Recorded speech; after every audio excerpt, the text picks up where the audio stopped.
The Spokane, Portland, and Seattle number 539 was built in 1917 by Alco for the Northern Pacific Railway Company as number 1762 in Dunkirk, New York at a cost of $36,631. Its total weight when loaded was 266 tons, including 41 tons of water to generate steam. From 1917, it was in use for freight service on the Northern Pacific Railway.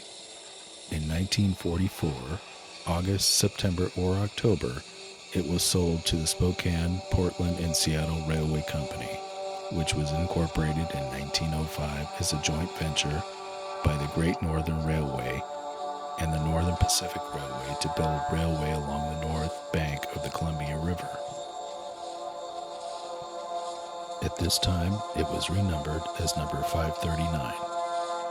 On October 4th, 1957, it was retired and donated to the city of Vancouver, Washington, after operation without a major accident or derailment, and was used on static display in Esther Short Park until 1997.